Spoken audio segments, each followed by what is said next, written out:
The green rush is real. From lawmakers and investment bankers to CEOs and investors, we'll look at how people are transforming cannabis from the shadows of the black market into a cash crop that draws in cannapreneurs from Hollywood to Wall Street. Here to help you navigate the business of cannabis, please welcome Louis Goldberg and Ann Donahoe. Brought to you by KCSA Strategic Communications. Welcome to another episode of The Green Rush. I'm Ann Donahoe, and today my co-pilot is our assistant producer, Nick Opich. Louis Goldberg, my usual partner in crime, is actually out in LA at the Cowen second annual Cannabis Summit. So we'll have a full recap of that conference in one of our future episodes. Today, we are speaking with music and cannabis royalty, Ziggy Marley. Very few families embody what the Marley family does in terms of its impact on the world of music, but also on the world of and culture of cannabis. We usually speak with entrepreneurs and people in the business of cannabis, but we are truly in rare air today as we chat with the 8-time Grammy Award winner, humanitarian, philanthropist, singer, songwriter, producer, entrepreneur, and the list goes on. Ziggy has a new album coming out called Rebellion Rising. It comes out May 8th, but you can pre-order it now. I highly encourage you to check out the title track that's out now. I can say it's most definitely on repeat on my playlist. He's also embarking on a North American tour this summer and will be touring Europe later this summer. We'll have all of those details in our show notes. And now, without further ado, here is our conversation with the one, the only, Ziggy Marley. So, Ziggy, first question. Thanks again for coming on here. So growing up, I'm a little bit younger. Your dad was on t-shirts all over my high school, and you, your father, your family, you guys are all really commonly associated with cannabis culture in the U.S. How does that feel to have your whole family so publicly associated with the cannabis cultural movement? I mean, we feel good. We feel good because I think for so long the plant has been demonized and criminalized, and we stand up for the truth, so that's a part of the truth is the truth about this plant and the benefits of it and what it can do for society, both from a medicinal or recreational point of view, but also from the hemp side of things, the industrial side of things, So we're happy with that. So can you talk a little bit about the Marley Natural brand and your involvement in that? This really appeared to be the first time that the Marley family was actively putting its name behind a cannabis product. And, are there any other plans to get further involved in the cannabis industry or, opening your own dispensary or, is your family thinking about different strains? I guess what can we expect from the Marley Brothers venture in the future? We're taking it slowly. We're taking it easy. We're not rushing it. We're just trying to navigate the space as things become more clear, because as we know, state-wise things change, but federally things aren't changing in the United States yet. So we're being very cautious and being very slow in what we're doing. I think the idea is to just try to give people a good perception of what this plant is, and a good a more natural way of using the plant, I guess, in different ways. So, right. Yeah.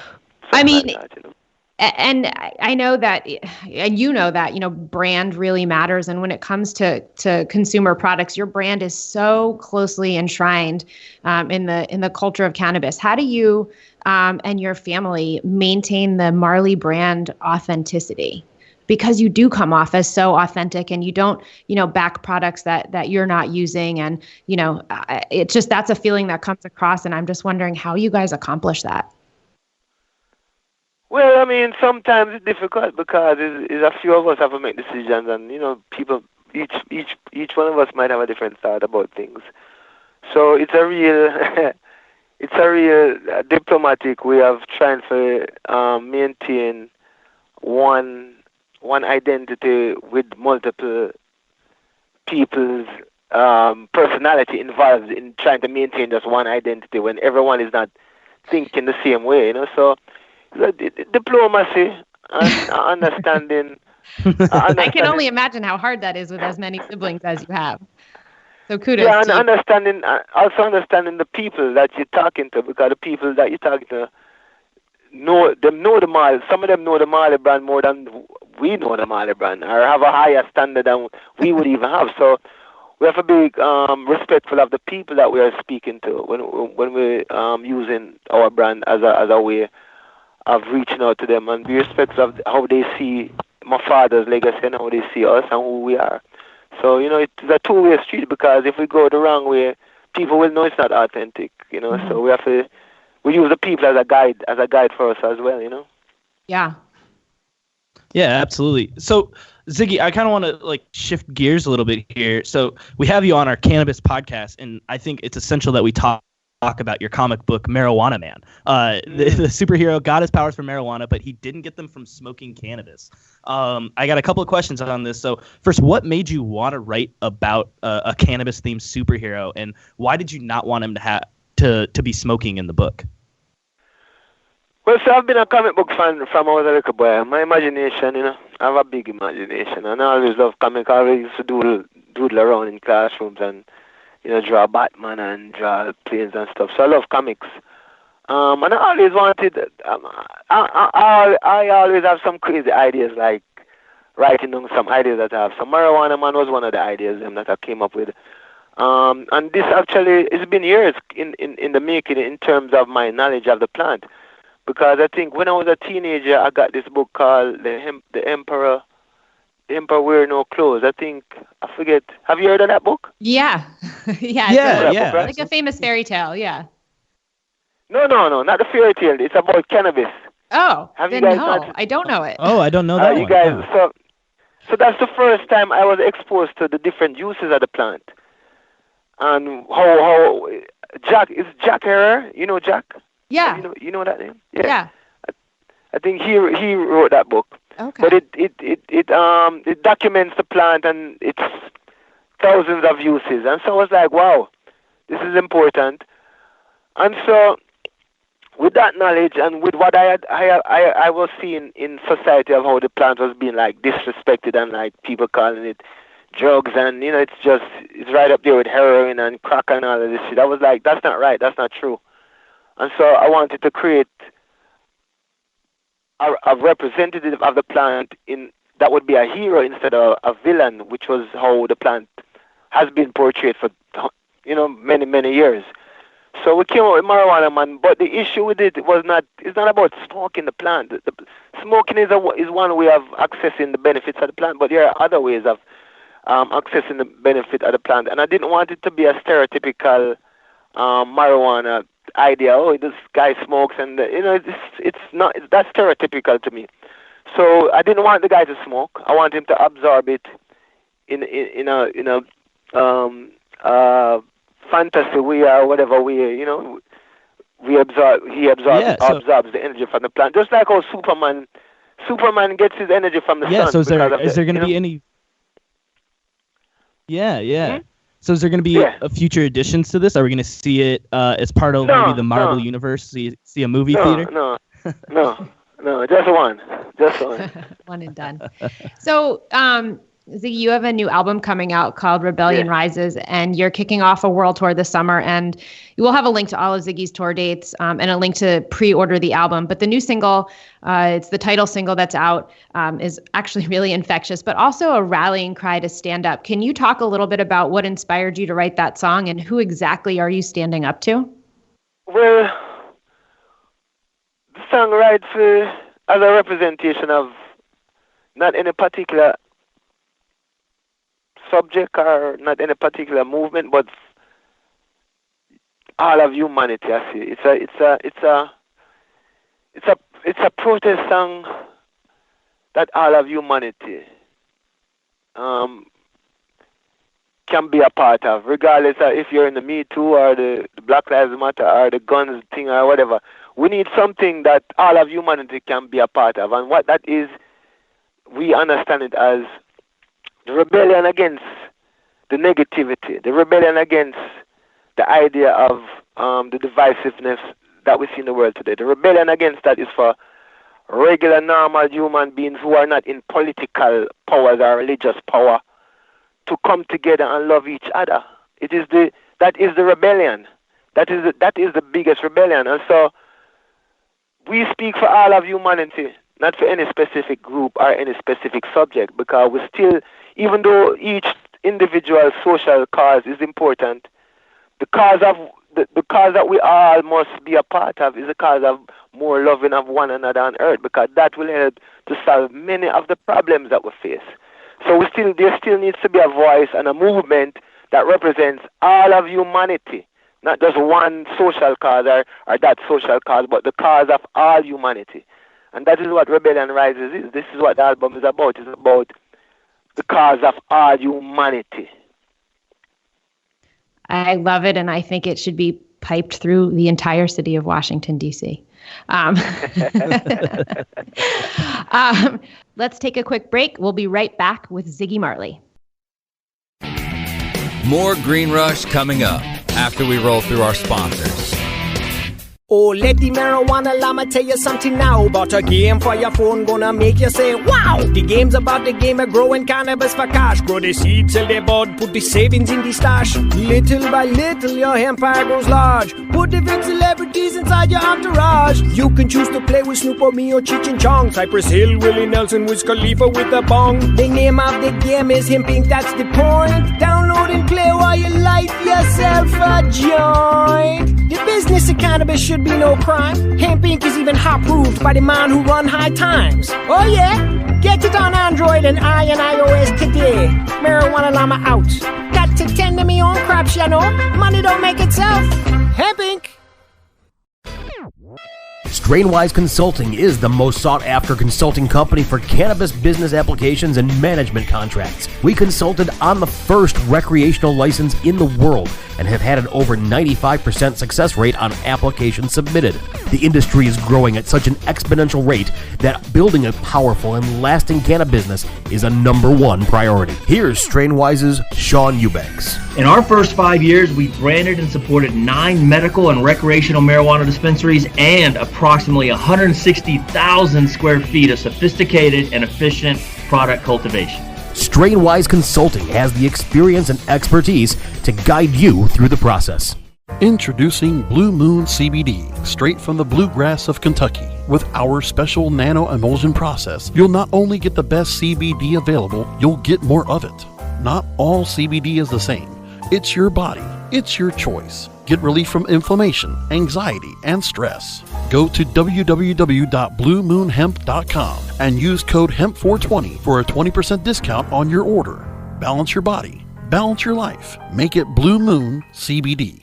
Chronicling the latest cannabis industry news and headlines, Dave Inman welcomes you to the state of cannabis. Tuesdays on demand, only on CannabisRadio.com. Banking and Buds, understanding the business of cannabis. Welcome back to The Green Rush, only on CannabisRadio.com. And we're back with the one and the only Ziggy Marley. Another thing that you're, I guess, almost equally as well known for is your commitment to your family and to your kids. And you've written a family cookbook and children's books and albums and videos. You've been on Sesame Street, like the holy grail of everything kids. And you're a philanthropist and you work with various children's charities. So, and on the cover of your new album, is that one of your kids? Yeah, 2 of them. You can't see that. There's another guy there too, but yeah. Oh, is there? Okay. I was only able to see the one. It's the cutest little tushy ever. Of course. So, as a dad, how do you talk to your kids about the plant? And what advice do you have for other parents about, in the U.S. as, it's legal in 29 states. So, parents are starting to have, this discussion. So good question. How do you do it? Yeah, first thing, my action speaks. I don't use marijuana around my kids. It's not appropriate for them to be around it. So I suggest don't use marijuana around kids. If you're gonna smoke it, especially don't let kids shouldn't be around that. But I do speak to them truthfully about the plant. I tell them first thing I tell them is nature, and as my culture dictates, nature is a part of my medicine cabinet. Mm-hmm. Nature is a part of how we keep ourselves healthy. I also explain to them the plant has many uses and many ways of using it. Some people smoking, But I do make a point of saying that smoking is not good. If you put smoke in the lungs in general, that's not such a good idea. So smoking is not good. But the people use it for, if they're sick. Some people use it just to relax.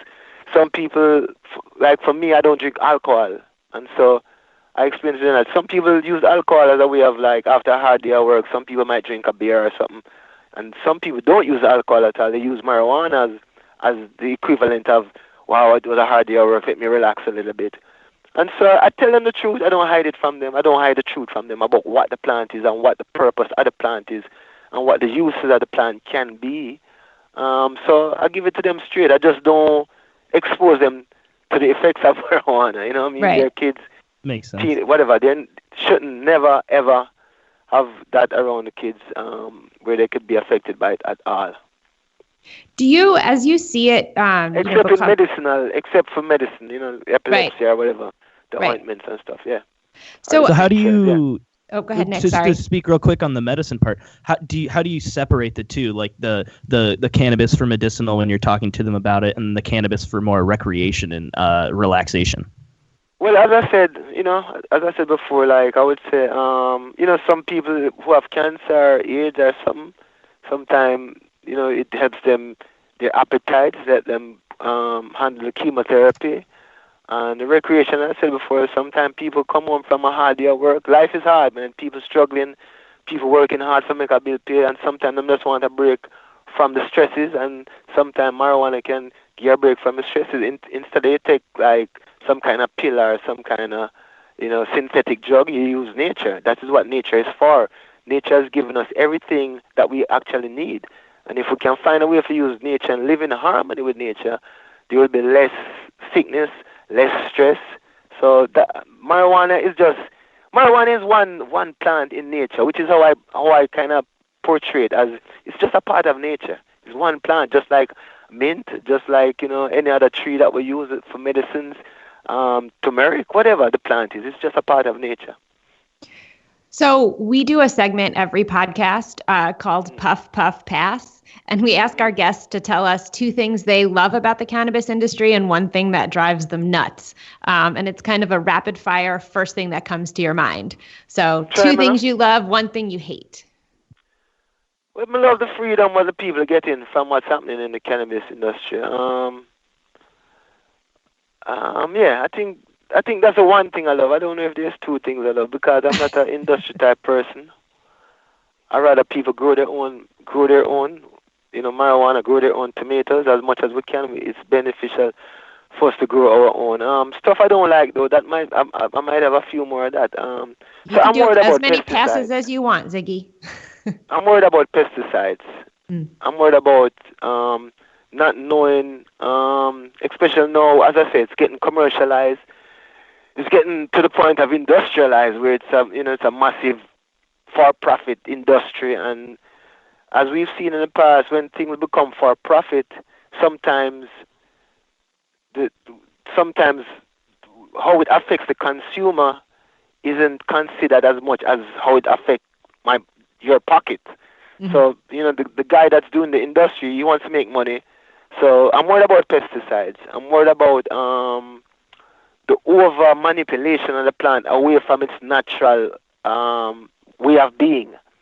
So I'm not into like people trying to make it stronger than it should be. Trying to like do some crazy stuff. So I'm not into that. I don't like that. I'm nature. I like nature. I like things. I like the ocean how the ocean should be. I don't want somebody messing with the ocean to make it a better ocean. I like the tomato where the tomato is. That's how nature meant. I like the herb the way the herb's supposed to be, the way nature intended to be, with as minimum of human manipulation as possible. We still need to take care of it and do some things, but minimally. So I'm worried about those things. And I'm worried about the industry becoming just another industry, just another for-profit industry, losing the magic that this plant has had for centuries. If it becomes just like another product out there that is being sold to people, it loses. To me, that is not the essence of the plant. You know what I mean? The essence of this plant is of harmony and love and unity and humanitarianism and togetherness, so we have to be careful, because we can do more harm than good if we're not careful how we go forward in this industry. We could just become another product that at the end of the day, we don't like the way they do it, because again, for profit, it's, what do I need to make more money? Oh, the plants, I need to be able to put this thing on the plant, or put that to make the plant better. It's too much. Just give me nature, please. Just give me nature.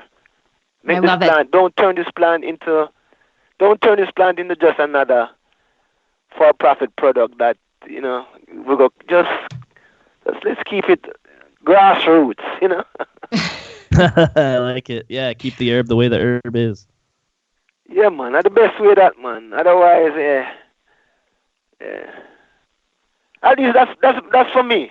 That's how I am, Do you grow? Yeah, man. What do you mean? What do you mean? I have to grow some myself. I grow everything, though. Not just herb. I have to grow my food. I grow my aloe vera. I grow things. It's not just about herb. This philosophy is not just about marijuana. It's about a lifestyle in general that goes beyond marijuana. It goes about the whole thing, our whole existence, and how we should be in communication with nature and grow your own stuff, man. Grow a little bit of your own stuff, whether it be the food you eat or the herb you use. Grow some of your own. That's the most important thing. I love that. Well, thank you so much, Ziggy. We want to be respectful of your time. It was such a thrill and an honor to speak to you. And we're good luck with the album. We're excited to hear the rest of it. I've pre-ordered it. Thank you. Yeah, man. Thank you. Yeah. Good luck with everything, and take care. All right. Thanks, Ziggy. All right. Bye-bye. Okay. More Green Rush coming up after we roll through our sponsors. Cannabis concentrates have been around for thousands of years. In 19th century America, extracts mixed with other herbs were sold as a miracle cure. Now, Apex Supercritical has elevated the science of extraction into the 21st century. Apex Supercritical is the leader in CO2 extraction, which is the cleanest, safest, and purest way to extract plant oils. ROI in as little as 3 weeks. Our cost-effective systems are fully automated with an industry-leading 3-year warranty. And if we don't have your system in stock, we can build one in as little as 4 weeks, bringing CO2 extraction to the masses. Learn more at apexsupercritical.com. 4-week build excludes high production systems. Introducing 420 Cloud, ignited by MSIG, one of the fastest growing social apps around. The only app you'll need for all things cannabis. Find the latest cannabis news, videos, and stories, ranging from business and tech to sports and medicine. Start your career in cannabis by seeking, identifying, and applying for jobs through our expansive listings. For businesses, 420cloud.com features a full-scale cross-channel network, monetizing high traffic for big data conversion and analytics. Download 420 Cloud now from the iTunes Store or Google Play. MSIG.com is a publicly listed company on the OTC, symbol MCIG. At Alternative Vibes, our core values of quality, loyalty, respect, and honesty guides us in our mission to help families find peace and harmony through our products and services. Whether you are looking for a more natural way of living, shopping essential oils, topicals, and edibles, or searching for a path towards achieving your goals, we are your choice. Learn more about our complete line of natural products and solutions at AlternativeVibes.com. Bringing quality of living to life. AlternativeVibes.com. Our mission is to discuss extraction, processing, business practices, and lessons learned with the established experts of the extraction process on Mission Supercritical, a service of Apex Supercritical. Mondays on demand, only on CannabisRadio.com. Banking and Buds, understanding the business of cannabis. Welcome back to The Green Rush, only on CannabisRadio.com. And we're back. Thanks again to Ziggy Marley for coming on. We were beyond thrilled to chat with him. Now on to an update from Lewis, who was at the Cowen Cannabis Summit earlier this month. I was at the Cowen conference earlier this month in Los Angeles. Cowen, if you're not familiar with them, is one of the premier investment banks in the United States, and they are one of the few that will actually do cannabis deals. And we had Vivian Azer on about 6 months or so ago, Vivian is the only significant stock analyst who covers the cannabis space. And this was their big investing conference where there were a couple of hundred either super high net worth individuals or institutional investors, people who ran family offices, to hear about 30 or so different companies talk about the major trends that they're seeing in cannabis, the difference between Canada and the United States, the difference between packaging companies and companies that touch the plant. I mean, it was really, really fascinating. Did you go to the conference last year? I did. Last year, the conference was in New York City, and it was much smaller, both in attendees and length. I mean, this was a full day, and I think they could have probably done 2 full days of these types of panels. But I think Vivian would have died because she did the whole thing herself. But it's the quality of the investor in the room. I mean, there were people from bulge bracket banks and well-known family offices who were listening so that they could decide where to invest. What's going on? Bulge brackets for where they can invest?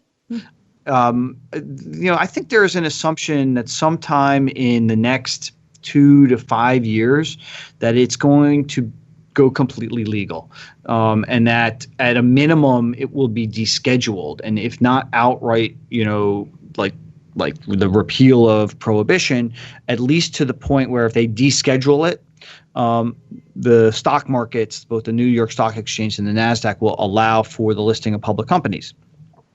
That changes the whole tune for these investment houses because today they can't put institutional money to work, and they're putting their own resources. Not that far away they will, and they're preparing, and they're really trying to learn. And some of these companies are going to be Amazon and Apple and huge companies, and some of them are going to be pets.com. But the only way that you can know is if you start to really pay attention. Who was your favorite? Your friend. Yeah. I guess who surprised you the most? What panelists surprised you the most? Anything jump out at you? Yes. So there was a panel with Kevin Murphy, CEO of Acreage Holdings, who is our client, Ben Kovler, the CEO of Green Thumb or GTI, who we interviewed, and then Adam Bierman, the CEO of MedMen. And, these are 3 very competitive companies run by 3 guys, all of which who have really strong egos and sense of self. But if you look and listen to Murph and you look and listen to Ben, they're much more approachable than Adam. Adam has this persona that is, I know more than you do. He's seriously a bad boy. But you look at these 2 other guys, they're serious financial guys. Ben's runs this family office that's worth billions because of their relationship to Jim Beam.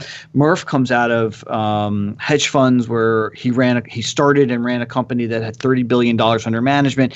Adam doesn't have that kind of pedigree.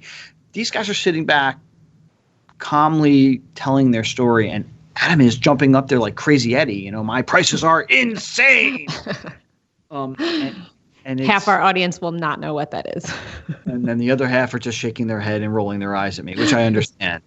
But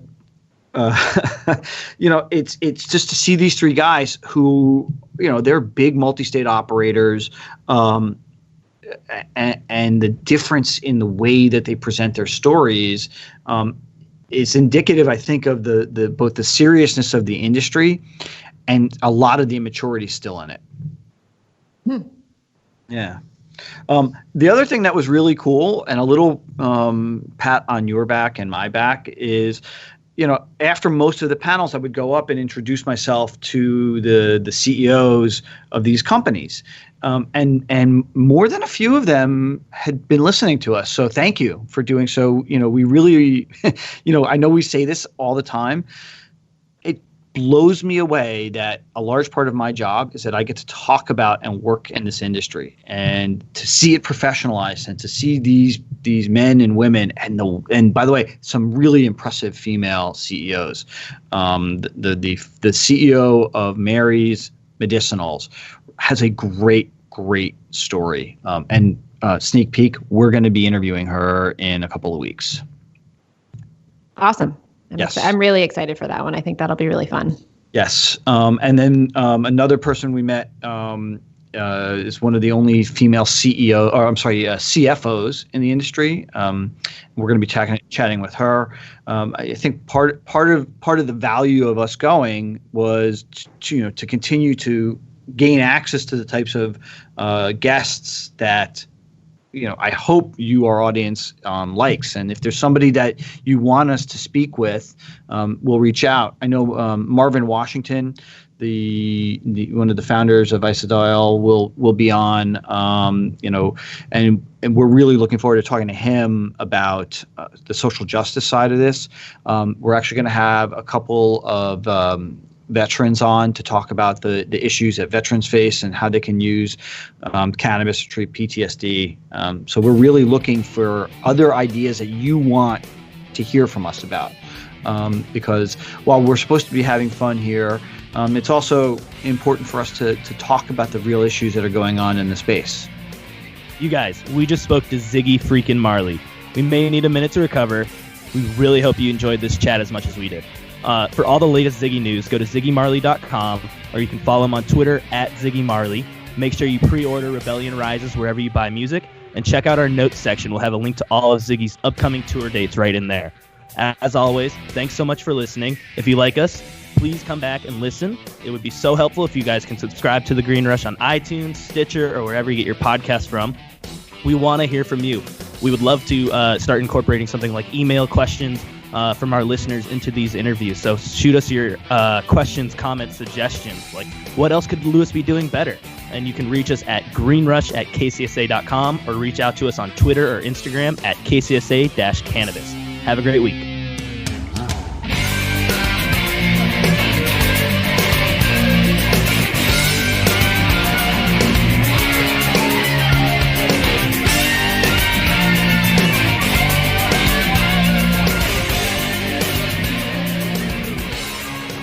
The opinions expressed on this CannabisRadio.com program are those of the guests and hosts, and do not necessarily reflect those of the staff and management of CannabisRadio.com. Any rebroadcast or redistribution without proper consent of CannabisRadio.com is prohibited.